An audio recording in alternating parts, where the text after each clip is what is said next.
We are recording.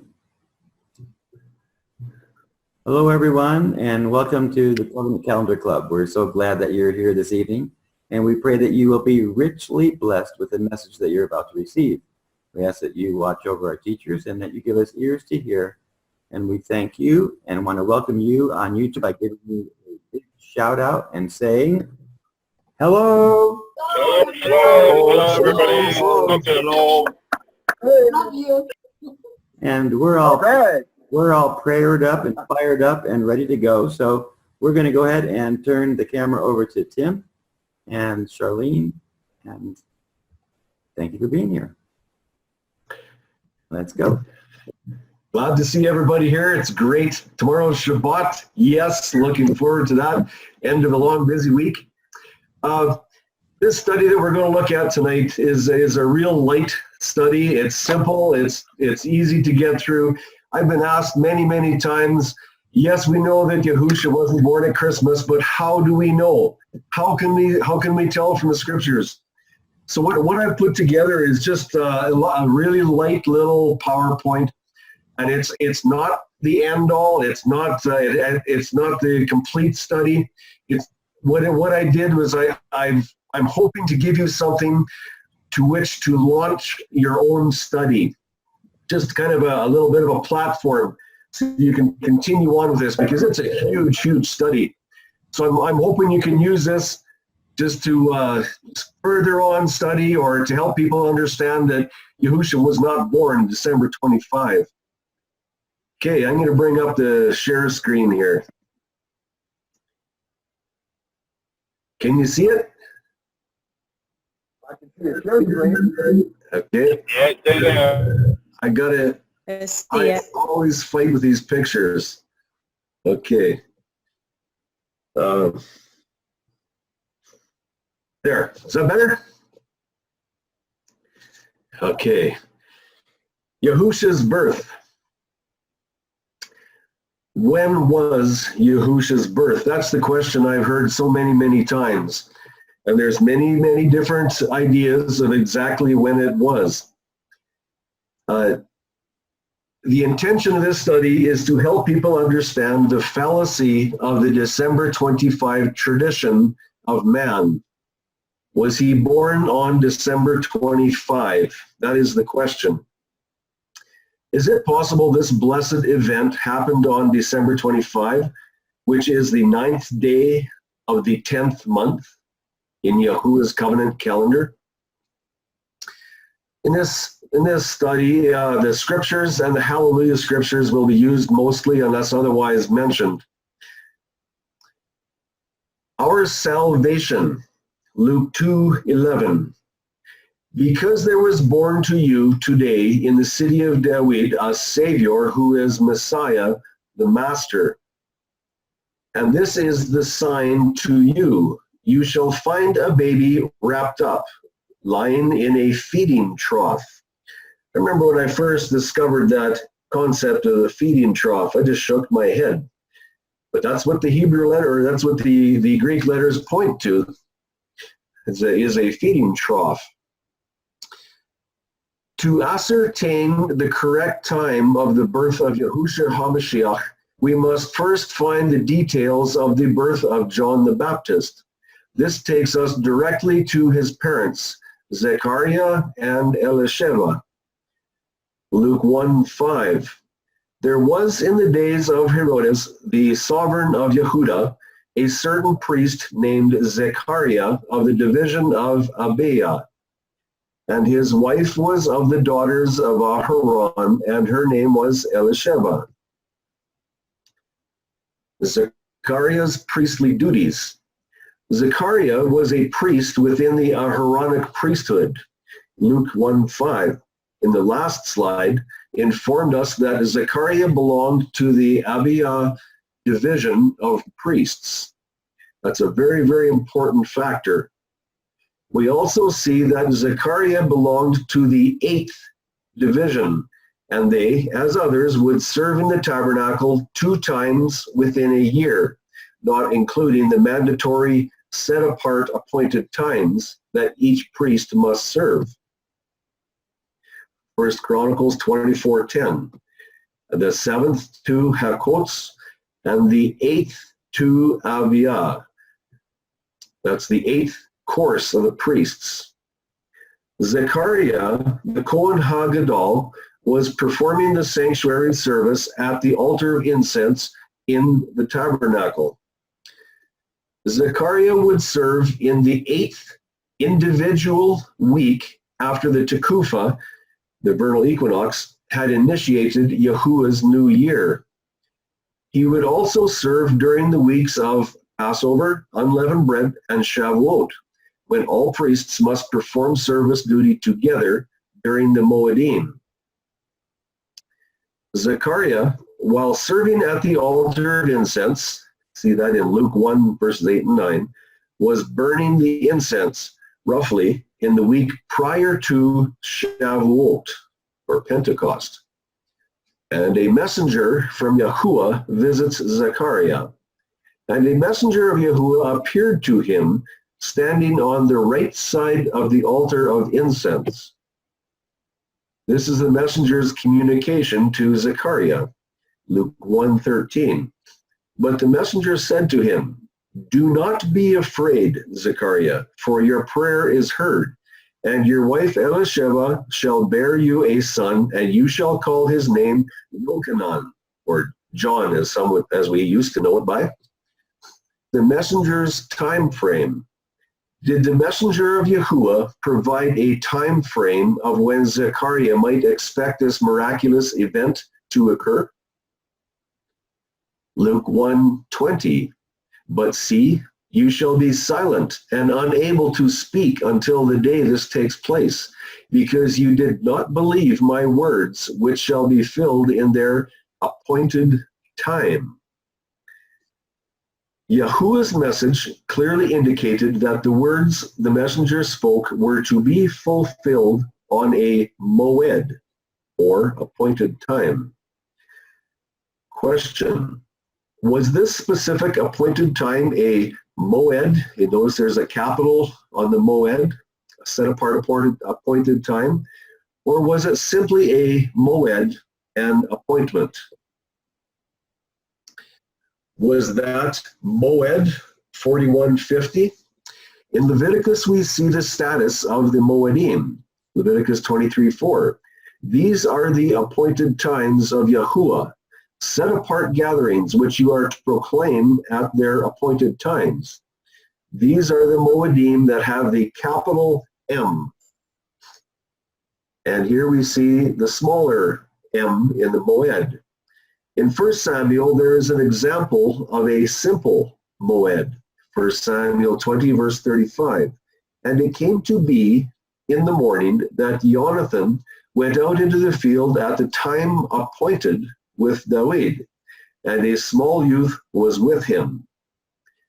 So there's your difference between the capital moed and the small letter moed. One is just a simple time to meet somebody, and the other one is a Kodesh appointment, deemed Kodesh from Yahuwah. What is the difference between the two appointed times? One appointed time is a Kodesh, or set apart appointed time, which can only be deemed Kodesh by Yahuwah. The other appointed time is just a normal set time to assemble for a normal reason. Yahuwah can appoint this type of appointment also, as well as man. The messenger of Yahuwah had informed Zechariah of the time frame when he could expect a newborn son, and when his voice would be returned to him. I'm sure he was quite excited to get his voice back. This specific time frame was deemed by the messenger as an appointed time. Was this highly important event to occur on a set-apart appointed time, as seen when the feasts and festivals are observed? Or was this child, the one to herald the coming Mashiach to the world, to be born on just an ordinary appointed day? Elisheva's repose, Luke 1:23. And it came to be, as soon as the days of his service were completed, he, Zechariah, went away to his house. Verse 24, and after those days his wife Elisheva conceived, and she hid herself 5 months. Elisheva became pregnant as promised by the messenger. Elisheva then took 5 months repose time, preparing to be a mother. When did the scriptures say, when the scriptures say, after Zechariah's service time was finished, does that include the time of Shavuot, where the high priest must do service also? Elisheva's 5 months of repose takes this time frame into the 8th month, which is around the end of October mark. Let's take a bit of time to summarize what we know thus far on a basic calendar format. There's Abib in the first month, and then there's the second month. And here's the Aharonic weekly priests' courses. There's the Passover, and then there's unleavened bread. And Zechariah of the Abia course, which placed in the 8th course of the year, was performing his first week of individual service. Now you see, I've got the weeks marked out as you go down that brown list, 1, 2, 3, 4, 5, 6, 7, 8. And that 8th is the course that Zechariah was to serve as an individual service.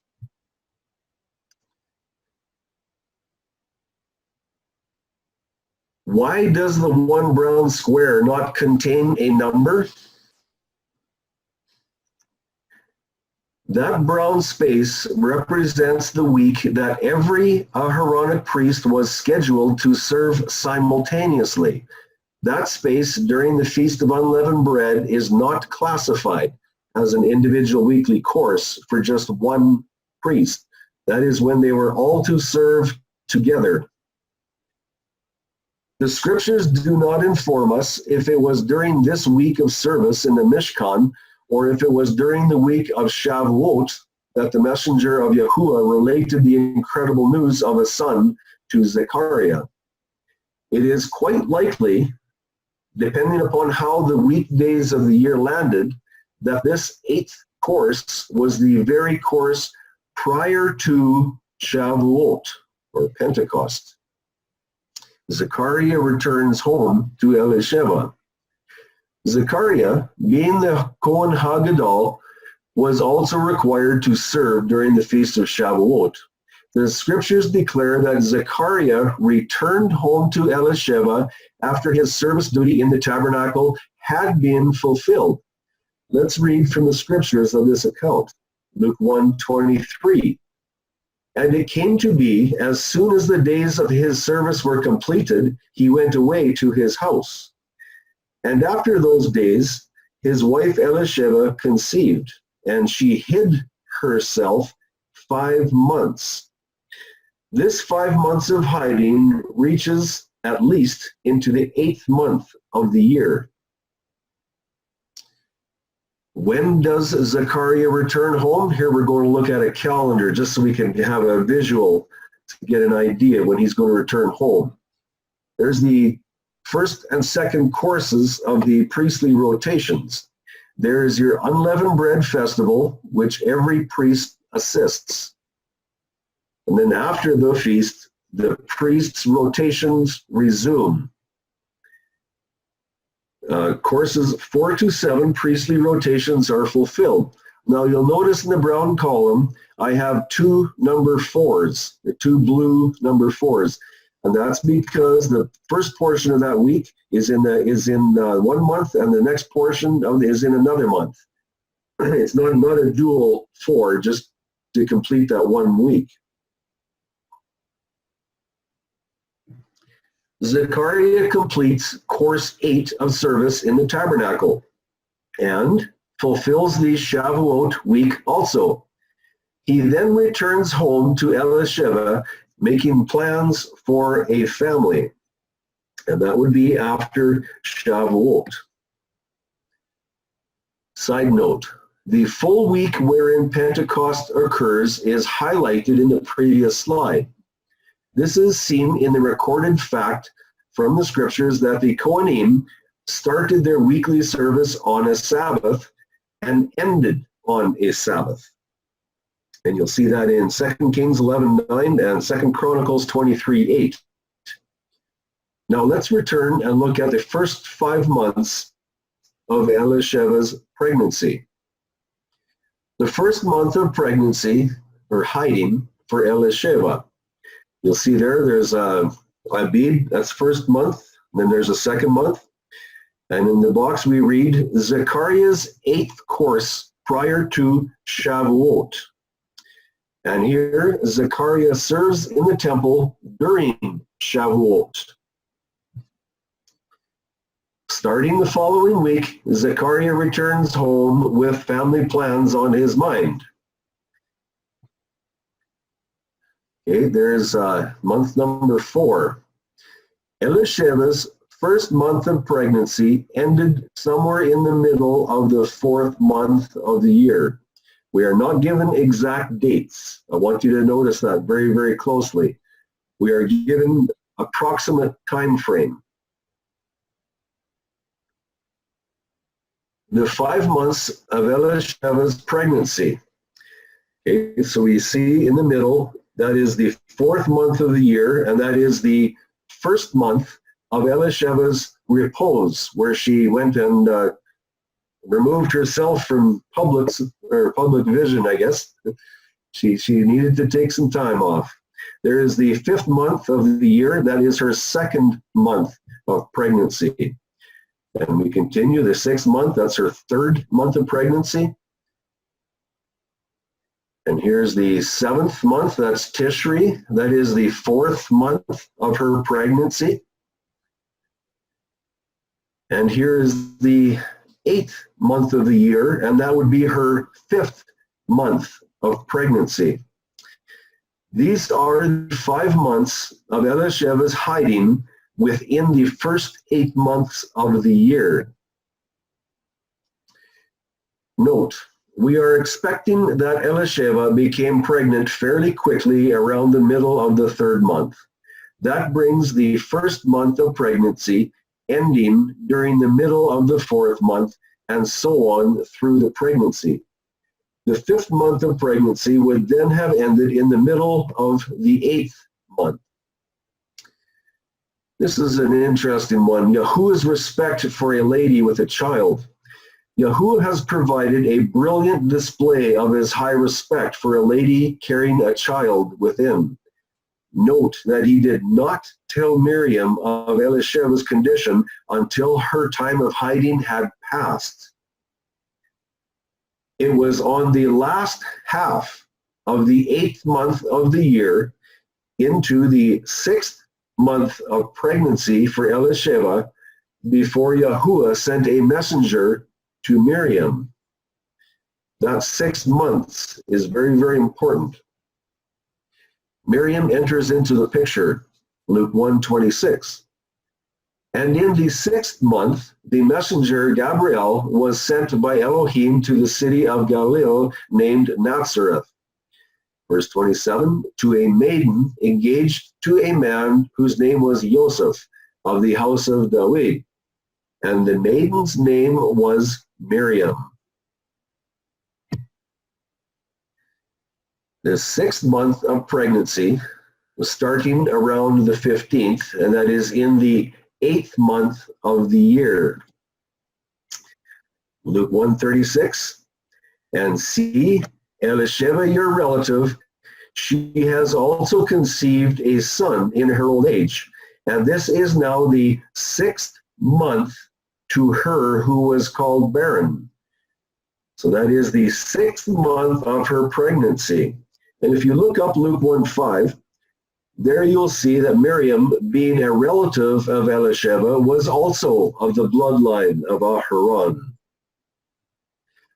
For those wishing texts to show that Miriam was of the bloodline of Aharon, please look up Jeremiah 33:15, Zechariah 3:8, Zechariah 6:11-13. And you'll have to do a little bit of digging to get the connections in there. But those are very good verses to show the connection from Miriam to the Aaronic line, Aaronic bloodline. These flowers, these are some of my favorite flowers. These are from Nicaragua when I lived there. I just thought I'd put them in. Miriam dwells with Elisheva. Miriam immediately accepted the supreme responsibility of providing a womb and mothering Yahusha. She then took immediate action. Luke 1:38. And Miriam said, "See the female servant of Yahuwah. Let it be done to me according to your word." And the messenger went away from her. And Miriam arose in those days and went into the hill country with haste to a city of Yehuda, and entered into the house of Zechariah and greeted Elisheva. And Miriam stayed with her about 3 months and returned to her home. And you'll notice I emphasize that about 3 months. That's a very strong indication that we need to keep track of. Miriam's significance, Luke 1:30. And the messenger said to her, "Do not be afraid, Miriam, for you have found favor with Elohim. And see, you shall conceive in your womb, and shall give birth to a son, and call his name Yahusha. He shall be great, and shall be called the Son of the Most High. And Yahuwah Elohim shall give him the throne of his father David. And he shall reign over the house of Yaakov forever, and there shall be no end to his reign." And if you want to confirm a bunch of prophecies, there's a bunch of verses that are really good springboard to go do some studying. There's another flower from Nicaragua. Love it. Let's look at the next 3 months of Miriam's visitation. Starting halfway into the 8th month, we count 3 more months. This brings time to midway through the 11th month. These 3 months saw Miriam staying with Elisheva, caring for her, and most likely assisting with the chores around the house. The grand meeting. What highly significant event occurred when Miriam met and greeted Elisheva? And it came to be, when Elisheva heard the greeting of Miriam, that the baby leaped in her womb. And Elisheva was filled with the set-apart spirit, and called out with a loud voice and said, "Blessed are you among women, and blessed is the fruit of your womb. And who am I that the mother of my master should come to me? For look, when the sound of your greeting came to my ears, the baby in my womb leaped for joy." When does life begin? We have just been told when life begins from the scriptures. When the baby Yochanan, at approximately 6 months in the womb, realized the early beginnings of life at the point very near to conception in the womb of Miriam, he leapt with joy. Yochanan, while still in the womb, realized that life begins at conception. Should we also accept this as a very important lesson for our lives? Back to Luke and the 3 months. Luke 1:56. And Miriam stayed with her about 3 months and returned to her home. Miriam spends about 3 months with Elisheva. Miriam has entered the house of Zechariah and Elisheva. It is halfway into the 8th month of the year, and she stays for about 3 months according to Luke's account.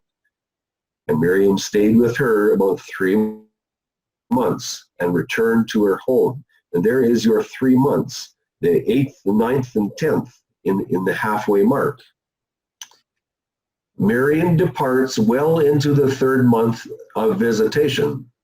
Miriam entered the house of Elisheva and then returned home on the 11th month of the year. She stayed about 3 months according to Luke's account.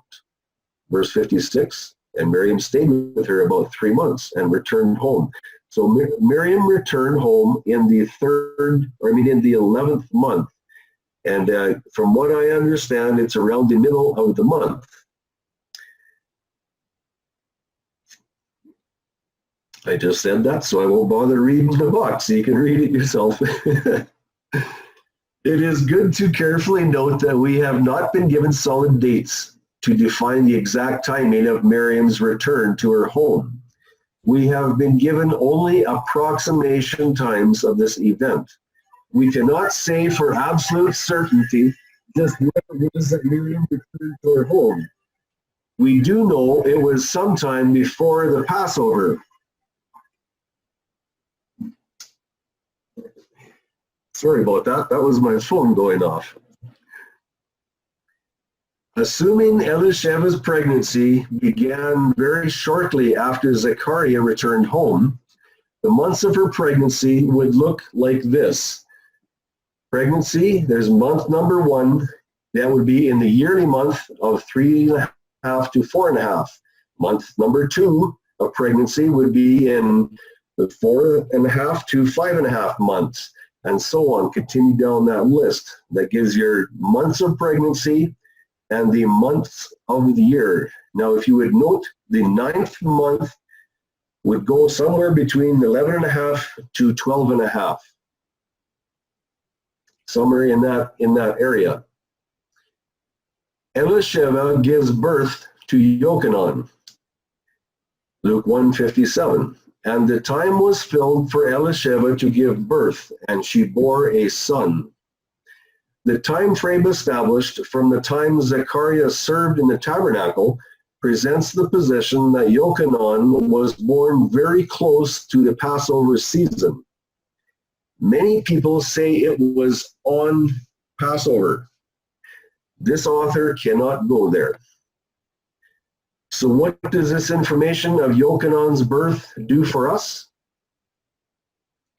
When was Yahusha born? By understanding the 6-month message during Elisheva's pregnancy and establishing Yochanan's approximate birth date, we can come very close to understanding about when our Mashiach was born. Luke 1 verse 26, and in the 6th month, the messenger Gabriel was sent by Elohim to a city of Galilee named Nazareth, to a maiden engaged to a man whose name was Joseph of the house of David, and the maiden's name was Miriam. The messenger delivered the divine proposal and gave Miriam this next bit of timing information. What was the time separation? And see, Elisheva, your relative, she has also conceived a son in her old age, and this is now the 6th month to her who was called barren. When Miriam agreed to be the mother of Yahusha, and she conceived through the Ruach HaKodesh, there was approximately a 6-month difference separating Yochanan and Yahusha. What then is the next step? Was Yahusha born on December 25? How many months from Pesach to Sukkot? 6. 6 months from early Abib brings us to the beginning of Tishri, the 7th month, which is approximately the middle of September. This study was not created to pinpoint a day upon which Yahusha was born. Having seen many theories and angles on this, with all of them attempting to pinpoint a different day of birth, that will not be attempted here. Because of the absence of solid facts available to point to one specific day, this author will refrain from the effort. Was Yahusha born on the first day of Tabernacles? What is important is the fact that Yahusha was born near the beginning of Sukkot, a long way from December 25. Looking at Luke, we see the allowance for numerous days there in Bethlehem before Yahusha was born, quite likely before Sukkot. And it came to be that while they were there, the days were filled for her to give birth. This shows that Joseph and Mary were in Bethlehem for a short elapse of time before Yahusha was born. Declaring a certain specific birth date beyond any shadow of a doubt is just not possible from the information that we have.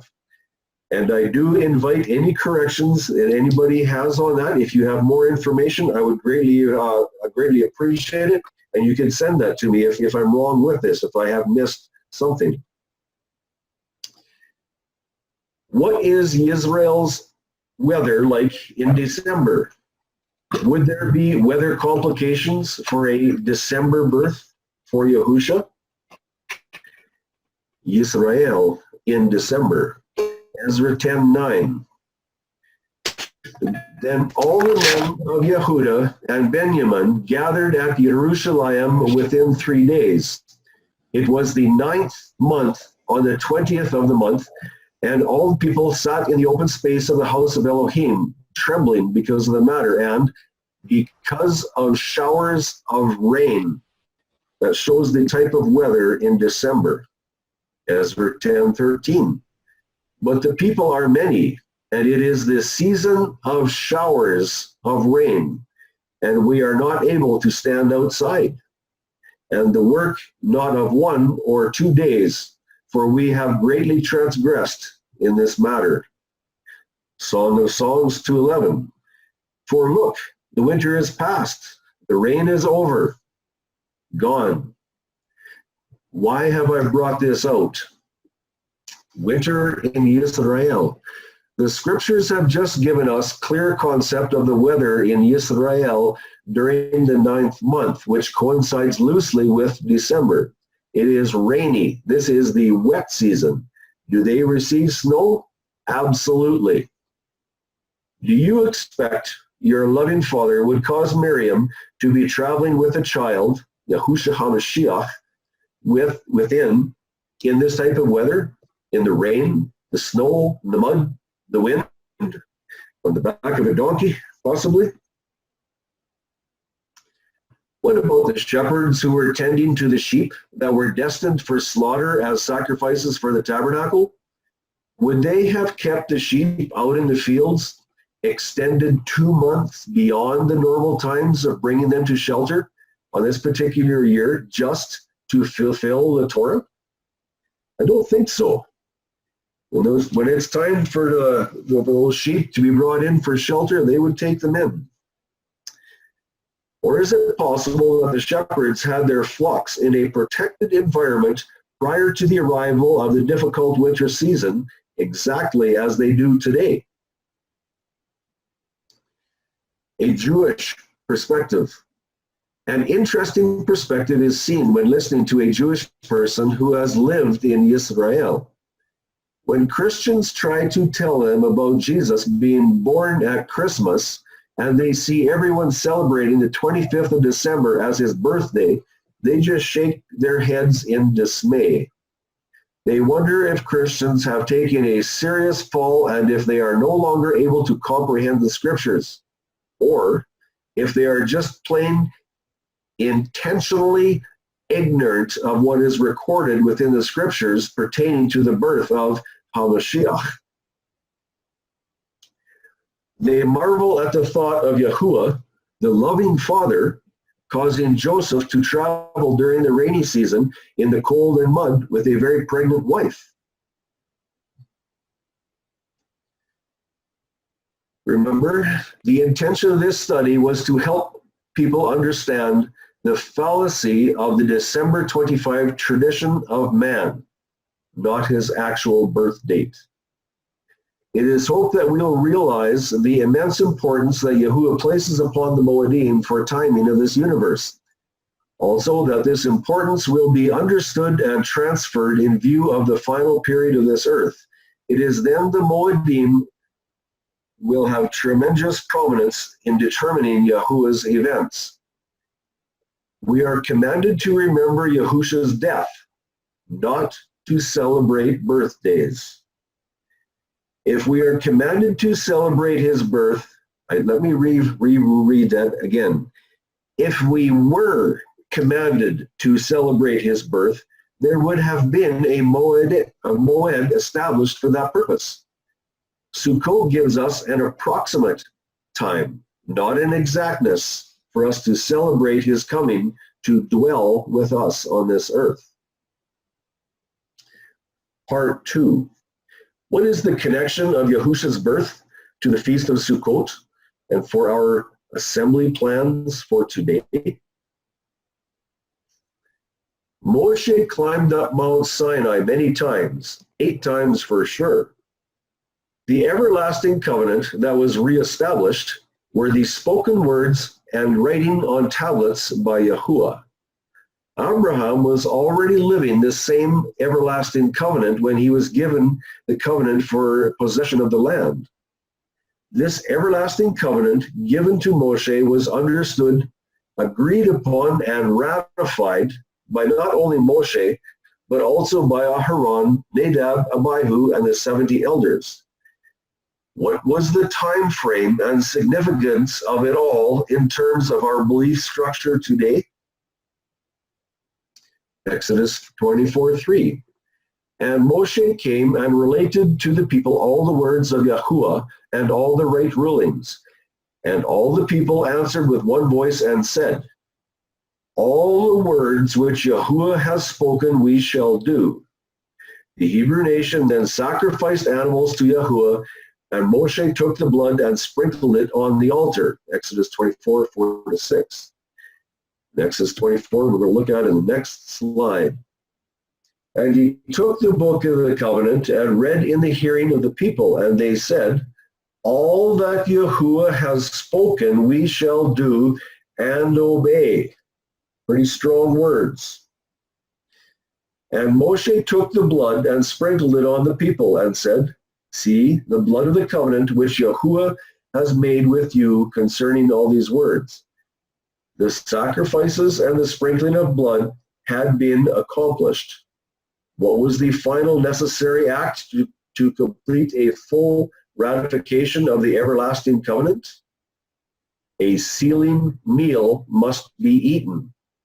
Who ate this ultra-significant sealing meal? See that in Exodus 24:9-11. And Moshe went up, also Aharon, Nadab, and Abihu, and 70 of the elders of Yisrael. And they saw the Elohim of Yisrael, and under his feet like a paved work of sapphire stone, and like the Shemayim for brightness. Yet he did not stretch out his hand against the chiefs of the children of Yisrael. And they saw Elohim, and they ate and drank. That is the sealing meal for the blood ratified covenant that was given to Moshe, reiterated. Okay, the everlasting covenant was signed, sealed, and ratified. What weight should that have on our lives right now, today? In terms of our assembly here today, what statutes were included within the agreement that all Yisrael accepted and vowed to stand by? These verses are coming up. 3 times in the year you are to celebrate a festival to me. Guard the festival of Matztoth. 7 days you eat unleavened bread, as I command you, at the time appointed in the month of Abib. For in it you came out of Mitzrayim, and do not appear before me empty-handed.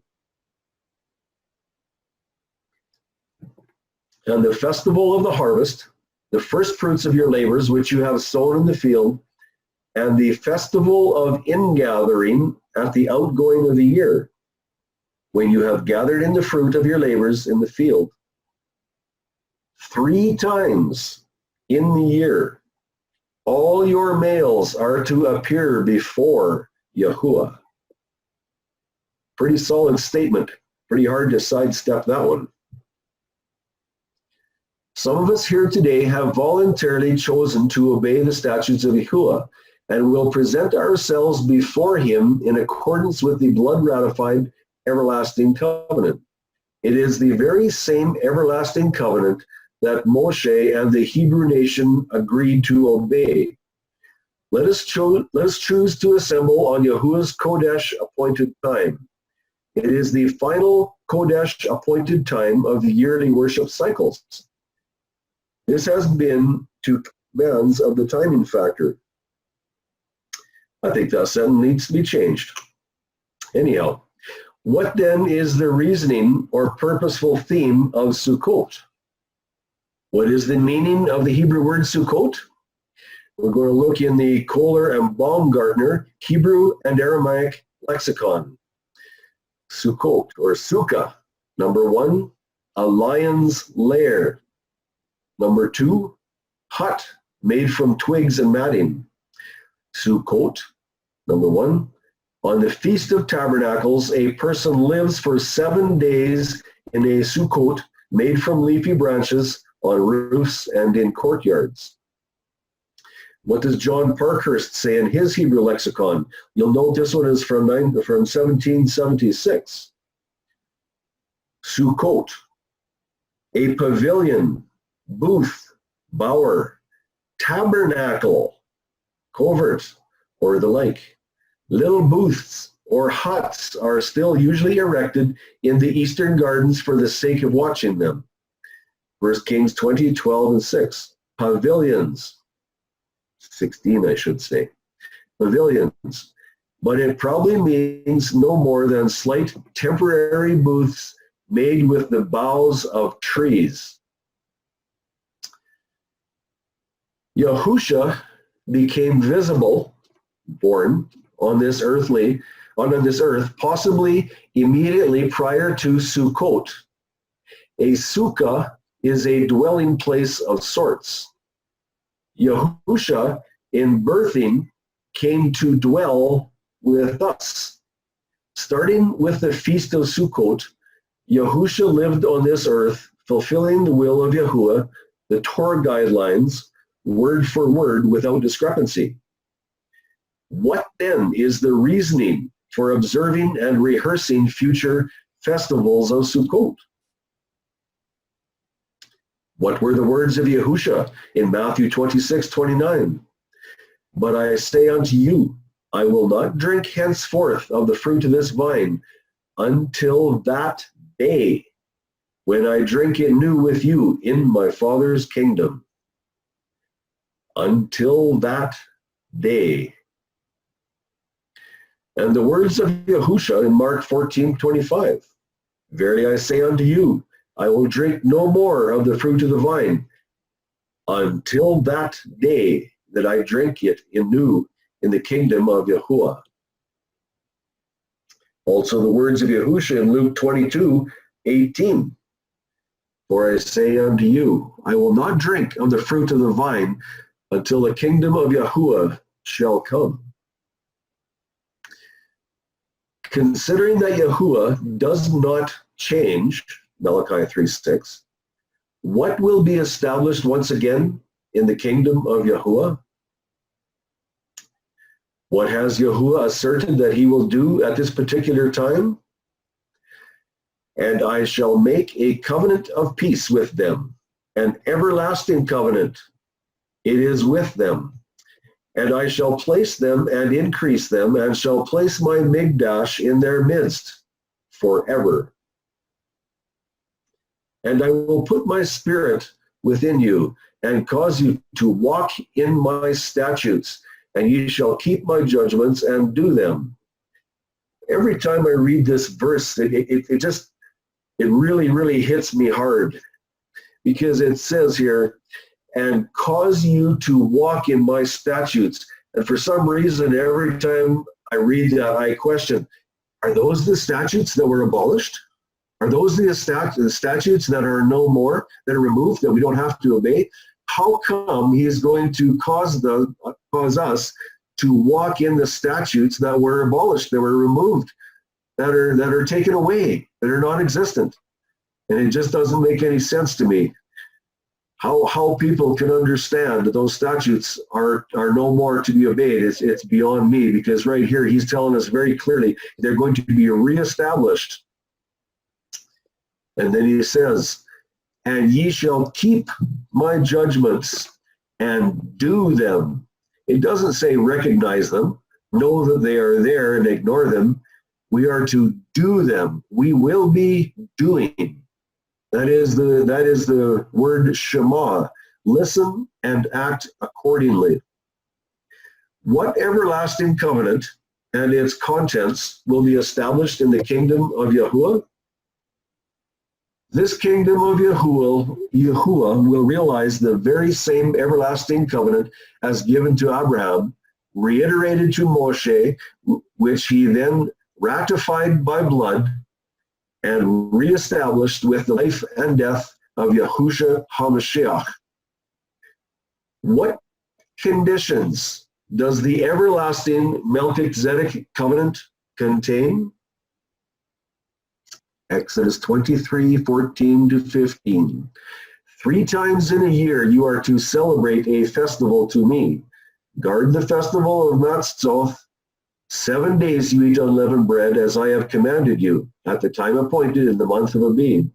For in it you came out of Mitzrayim, and do not appear before me empty-handed.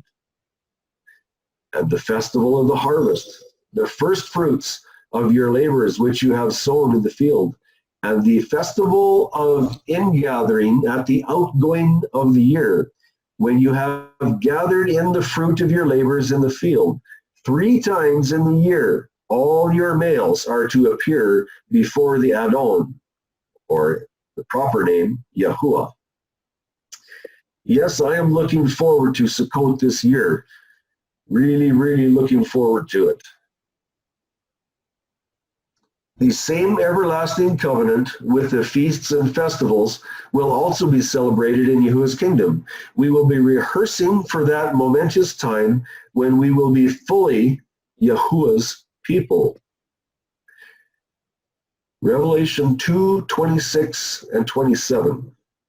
And he who overcomes and guards my works until the end, to him I shall give authority over nations, and he shall shepherd them with a rod of iron, as the potter's vessels shall be broken into pieces, as I also have received from my Father. A couple of years ago, there was a friend of mine. He was not new to the faith, but he, kind of fairly new. He looked up this word guard. And I tell you, he was jumping around and dancing. It totally energized him, because when he realized that word guard means to do, to protect, to uphold, withhold, enforce. When he realized the depth of that word, it really hit him. He was so excited.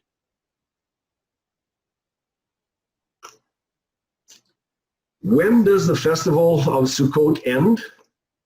Zechariah 14:9.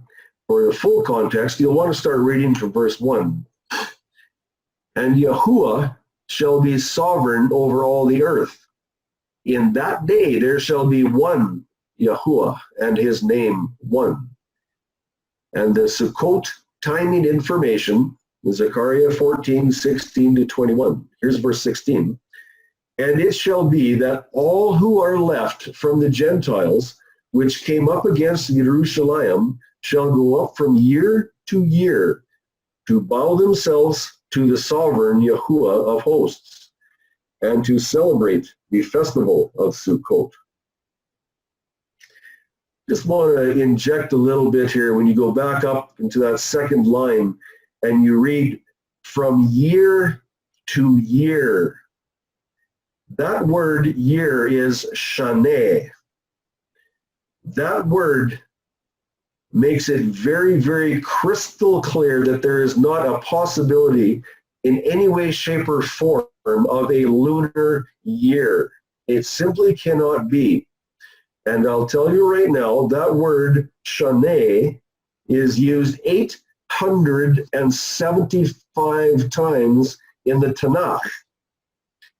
That word is used in Genesis 1:14. That word Shaneh identifies Yahuwah's covenant calendar and isolates it from all else. I have a study coming out on this. I am excited, to say the least, to have this study come out. It is, in my opinion, it's going to bring the house down on the lunar calendars. But that's just my little opinion right now. Let's move on. When does the festival of Sukkot end? Verse 17. And it shall be that if anyone of the clans of the earth does not come up to Jerusalem to bow himself to the sovereign, Yahuwah of hosts, on them there is to be no rain. And if the clan of Mitzrayim does not come up and enter in, then there is none. On them is the plague with which Yahuwah plagues the Gentiles who do not celebrate the festival of Sukkot. This is the punishment of Mitzrayim and the punishment of the Gentiles that do not come up to observe the festival of Sukkot. We are commanded to observe Yahuwah's word for 1,000 generations. There is 3 witnesses in your scriptures. Look them up. That command projects obedience to Yahuwah's word well beyond the time frame brought to view in Revelation 21:22, when the earth will be made new and when sin will be no more.